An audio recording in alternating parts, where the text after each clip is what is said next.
Title: My wife cheated on me. I left. Now, a year later, here's what really happened.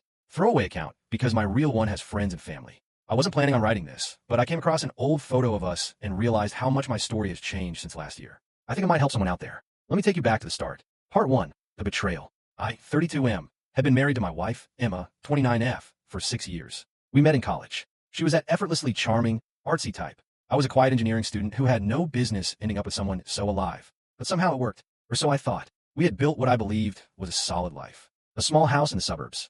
2 golden retrievers. Lazy Sundays making pancakes in pajamas. All that happy Instagram life stuff. Then, in late September last year, I found out she was cheating. It wasn't dramatic. It was quietly horrifying. I was doing some work from home while she was at a weekend art retreat. Her iPad was logged into her iMessage. A text popped up. Last night was perfect. I can still taste you. It was from a guy named Caleb. I stared at the message for 5 minutes, hoping I had misread it, hoping it was part of a weird art project. Something, but it wasn't. The messages spanned weeks. Photos, voice notes, plans, pet names. I read every damn word. I didn't cry. I didn't scream. I didn't even confront her that night. I packed a bag, left the dogs with my sister, and drove to my friend Nate's house. When she came home and found the house empty, she called 17 times. I picked up on the 18th. Why aren't you home? Why is Caleb calling you sunflower in text while you're telling me you're finding yourself in art class? Silence. Then sobbing.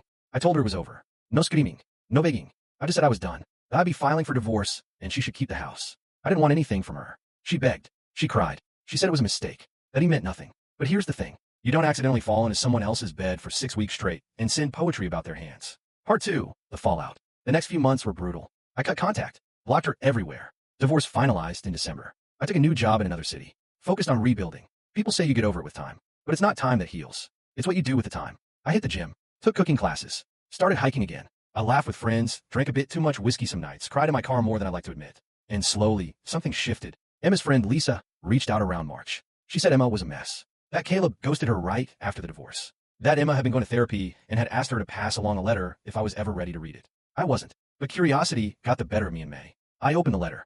Part 3. The letter. It wasn't excuses. It was raw, honest, brutal even. Emma wrote that she had felt invisible for a long time. That while I was providing, fixing, solving, she was quietly unraveling inside. That she felt like a piece of decor in our life, not a partner. And instead of communicating, she looked for validation in someone else's attention. She didn't blame me. She didn't ask me to come back. She said she finally understood how deeply she had broken me. That she didn't deserve forgiveness, but she wanted me to know she was learning how not to destroy people when she's hurting.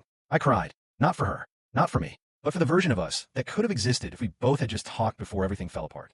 Part 4. The unexpected ending. Fast forward to today. It's been over a year since the divorce. I've been dating someone new. Harper. She's nothing like Emma. She's quiet, steady, a reader. And she makes me feel safe. We talked about marriage a few weeks ago. But here's the twist. I reached out to Emma last month. Not to rekindle anything, but to say thank you for breaking me. Because in that heartbreak, I found parts of myself I never knew were lost. And because she finally owned what she did instead of hiding behind half-truths, I was able to let go. I forgave her. We met for coffee. There was no magic, no nostalgia. Just 2 people who once loved each other deeply and hurt each other even deeper. She's working with abused women now. Doing good. Still alone, but healing. As we stood up to leave, she smiled and said, "I'm glad you're happy." And I realized I truly was. TLDR, my wife cheated, I left, rebuilt my life, and now I'm with someone better. But I also learned that not every cheater is evil. Some are just broken. Forgiveness doesn't mean reconciliation. Sometimes it just means freedom.